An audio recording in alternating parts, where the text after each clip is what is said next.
శ్రీ సత్యసాయి జిల్లా హిందూపురంలో అంతర్జాతీయ ఫోటోగ్రఫీ దినోత్సవాన్ని పురస్కరించుకొని ఫోటోగ్రాఫర్లు ఘనంగా ర్యాలీ నిర్వహించారు. తెలుగు తల్లి సర్కిల్ నుంచి ప్రారంభమైన ఈ ర్యాలీ పట్టణంలోని ప్రధాన కూడళ్ల మీదుగా ఉత్సాహంగా సాగింది. అంతర్జాతీయ ఫోటోగ్రఫీ దినోత్సవం సందర్భంగా హిందూపురం పట్టణంలో ఫోటోగ్రాఫర్ల ఆధ్వర్యంలో వేడుకలు ఘనంగా నిర్వహించారు. ఈ కార్యక్రమంలో భాగంగా ఫోటోగ్రఫీకి ఆద్యుడైన లూయిస్ డాగురే చిత్రపటానికి పూలమాలలు వేసి నివాళులు అర్పించారు. అనంతరం తెలుగు తల్లి సర్కిల్ వద్ద నుంచి ఫోటోగ్రాఫర్ల ర్యాలీ ప్రారంభమైంది. రూరల్ సిఐ జనార్దన్ జెండా ఊపి ర్యాలీని ప్రారంభించారు. డీజే సౌండ్ల నడుమ ఫోటోగ్రాఫర్లు ఉత్సాహంగా నృత్యాలు చేస్తూ ర్యాలీలో పాల్గొన్నారు.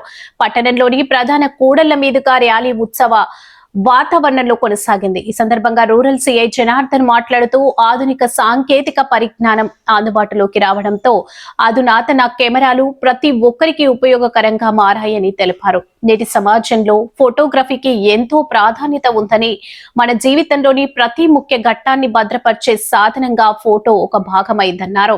అంతర్జాతీయ ఫోటోగ్రఫీ దినోత్సవ సందర్భంగా ఫోటోగ్రాఫర్లందరికీ సిఐ జనార్దన్ శుభాకాంక్షలు తెలిపారు. ఈ కార్యక్రమంలో ఫోటోగ్రాఫర్స్ అసోసియేషన్ యూనియన్ సభ్యులు, ఫోటోగ్రాఫర్లు పెద్ద సంఖ్యలో పాల్గొన్నారు. హిందూపురంలో ఉన్నటువంటి ఫోటోగ్రాఫర్లందరూ కూడా వరల్డ్ ఫోటోగ్రాఫ్ దినోత్సవం సందర్భంగా అందరికీ కూడా శుభాకాంక్షలు తెలియజే. ఇప్పుడు టెక్నాలజీ పెరగడం వల్ల కెమెరాలు తర్వాత రకరకాల ఇన్స్ట్రుమెంట్స్ రావడం వల్ల ఫోటోగ్రఫీకి కొద్దిగా ప్రాధాన్యత తగ్గింది.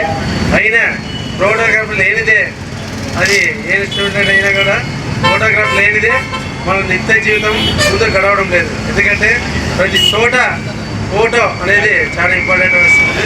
కాబట్టి ఈ సందర్భంగా ఫోటోగ్రాఫర్లు అందరూ కూడా ఈ వరల్డ్ ఫోటోగ్రఫీ దిన సందర్భంగా అందరూ శుభాకాంక్షలు తెలుపుతూ